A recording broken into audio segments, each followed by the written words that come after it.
Assalamualaikum warahmatullahi wabarakatuh. Perkenalkan, nama saya Rizka Ayunda. Saya kuliah di IAIN Langsa. Saya mengambil prodi Pendidikan Guru Madrasah Ibtidaiyah atau PGMI. Dan di video ini saya akan menceritakan perjalanan pulang saya dari Langsa ke rumah saya yang ada di Perla di saat banjir di Aceh. Simak video ini ya.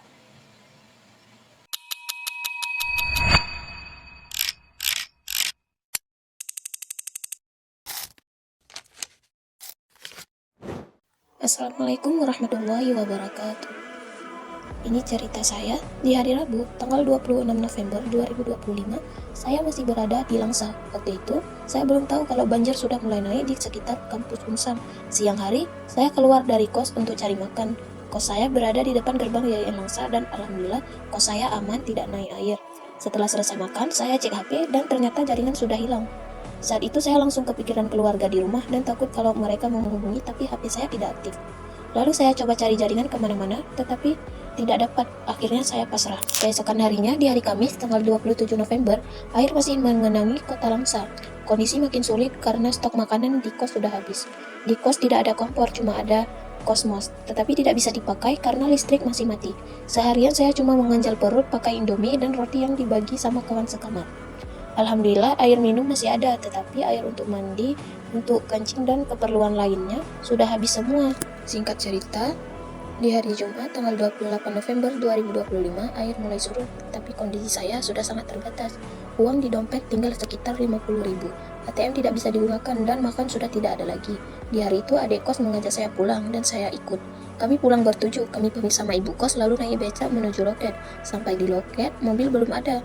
Kami menunggu sekitar setengah jam dan alhamdulillah ada mobil yang mau ke Perla. Abang sopir bilang akan berusaha sebisa mungkin mengantar kami dengan selamat, lalu kami naik. Singkat cerita, saat sampai di daerah Birun Bayun, arus banjir deras sekali, air di jalan sampai sepinggang. Kami satu mobil berdoa dan abang sopir berusaha keras supaya mobil tidak mogok. Alhamdulillah kami selamat dan diturunkan di depan SPBU Kemuneng, Perla. Ongkosnya cuma 25.000 per orang dan sisa uang saya tinggal 25.000. Singkat cerita, karena saya sudah lapar dan saya yang paling tua di antara semua, saya ajak adik-adik kos makan dulu. Harga makanan di situ naik 2 kali lipat. Kami makan nasi putih pakai telur dadar seharga 15.000 tanpa kuah. Setelah itu, kami lanjut jalan kaki menerobos banjir, berharap hari Jumat itu bisa pulang ke rumah. Tapi pas di depan pendopo Perla, air sudah setinggi dada, dan kami dilarang lewat karena ada orang hanyut yang belum ditemukan. Singkat cerita, akhirnya kami diajak Pak Gusi ke tempat pengungsian. Nama kami didata dan kami diminta menginap karena jalan belum bisa dilewati. Air di sekitar Simpang 4 Perla bahkan sudah sampai ke atap rumah warga. Kami ketakutan, tapi tidak ada pilihan lain di pengungsian. Kami tidak punya alas tidur. Lalu patungan 5.000 per orang untuk beli tikar. Kami tidur bertujuh di 2 tikar yang kecil. Singkat cerita, malam harinya suasana ramai dan gelap. Orang-orang di sana cukup peduli. Kami dikasih makan dan ikut masak di dapur umum meskipun masak menggunakan air banjir. Tidak sempat merekam apa-apa karena HP kami semua lowbat. Sekitar jam 9 malam, orang tiba-tiba ramai dan bangun. Kami ketakutan dan bertanya ada apa. Lalu ibu itu bilang ada jenazah yang dibawa ke tempat pengungsian. Besok baru akan dibawa pakai speedboat untuk dimakamkan. Kami langsung duduk baca ayat kursi dan istighfar. Malam itu kami satu tempat dengan jenazah dan tidak bisa tidur semalaman. Singkat cerita, di hari Sabtu tanggal 29 November 2025, salah satu kawan kami didatangi saudaranya yang rumahnya dekat dari tempat pengungsian. Kebetulan rumah saudaranya sudah surut air. Sorenya kami diajak makan, dipersilahkan untuk menginap di rumahnya. Kami mau karena di tempat pengungsian sudah mulai sepi. Di rumah itu, kami dimasakkan makanan, ada nasi dan disediakan kasur. Kami benar-benar merasa seperti di rumah sendiri. Orangnya sangat baik. Singkat cerita, di hari Minggu, pagi-pagi kami sudah disiapkan teh dan roti. Setelah itu, kami diajak makan bersama. Selesai makan, kami bantu cuci piring dan bersiap untuk pulang karena dapat kabar jalan sudah bisa dilewati. Kami pamit dan ibu itu berpesan kalau jalan belum bisa dilewati, kami harus balik lagi ke rumahnya. Dan akhirnya, kami pun menuju jalan raya.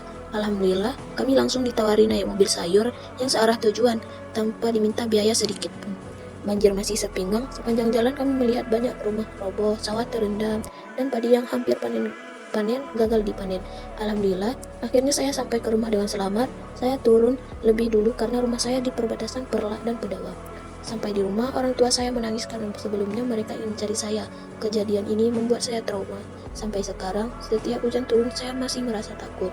Karena sebelum banjir kemarin, hujan terus-terus tanpa henti. Halo guys, jadi kami terjebak banjir dari Langsam mau pulang ke Perla. Kirain di Perla nggak banjir, biasanya nggak banjir. Rupanya banjir parah kali sampai orang tenggelam. Jadi kami udah terjebak di Perla 2 hari, nginap di Disu. Habis itu disuruh naik mobil sayur.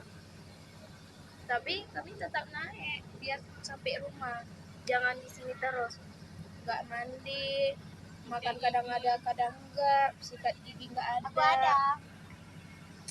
Cuma kami ada bawa bedak karena dari kos. Terima kasih telah menonton video saya. Jadi, kesan yang dapat saya ambil dari banjir ini meninggalkan trauma bagi saya, tapi juga membuka mata bahwa masih banyak orang yang baik, tulus menolong tanpa pamrih. Pengalaman ini akan selalu saya ingat dan saya jadikan pelajaran berharga dalam hidup saya. Sekali lagi terima kasih telah menonton video saya. Bye-bye.